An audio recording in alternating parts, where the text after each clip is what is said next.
man's life, where they look around and think they're gonna do something impossible today. Men are born, they grow up, they die, but only the worthy are really remembered.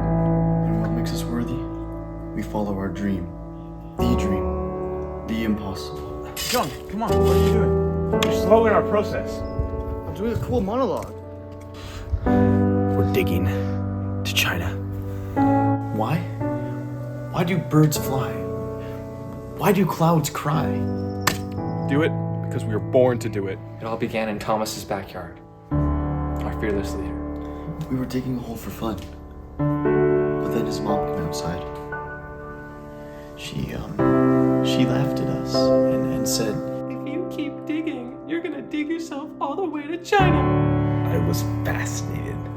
I mustered all of my determination, all of my power, all of my will, and I decided, once and for all, that we would dig to China.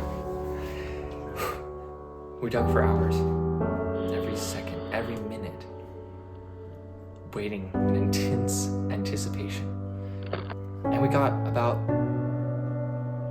halfway there.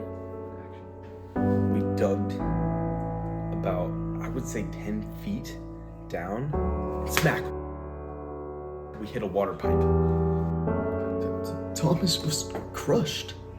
His eyes darkened. He became a man with no hope and an empty shell. In one split second, everything we had worked for, gone. A few years passed, but our dreams did.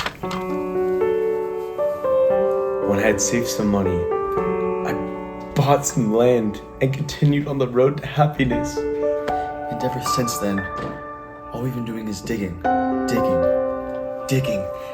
down, down, day and night, into that desolate darkness below. We've made some good progress, but this operation hasn't been without its trials and tribulations. Our first tribulation came at the beginning. Thomas, he spent all our money on the land, so in the beginning, we had no tools. Such a thing would have discouraged anyone, but not Thomas. No, Thomas refused to be stopped. I'll carry the memory till the day I die. There was Thomas, standing up on the hill looking down at us. As we had to tell him we had no means of digging and we might as well give up. But he looked at us with this fire in his eyes. And he looked at us and he said, "We will never stop." And he went on his hands and knees and started digging with his bare hands. It's the most beautiful thing I've ever seen. I remember watching him and just thinking that is the perfect example of a man, a real man. He inspired us, and we were able to fight through our grievous despair. Of course, our newfound hope wouldn't last forever. We stayed strong for a few more weeks, and then once again, we fell into the folds of discouragement. And then the impossible happened. We came across a very old artifact. It was an ancient thingy, probably used in ancient China. On its handle was inscribed "Made in China." It was a sign. After finding this thingy, our hope was restored and our strength was recovered. Now, after 7 months of digging, blood, sweat, and tears, we're most determined and excited.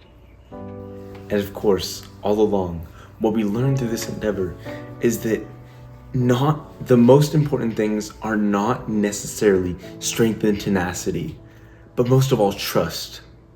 Trust in science. The science is real and that the earth is round.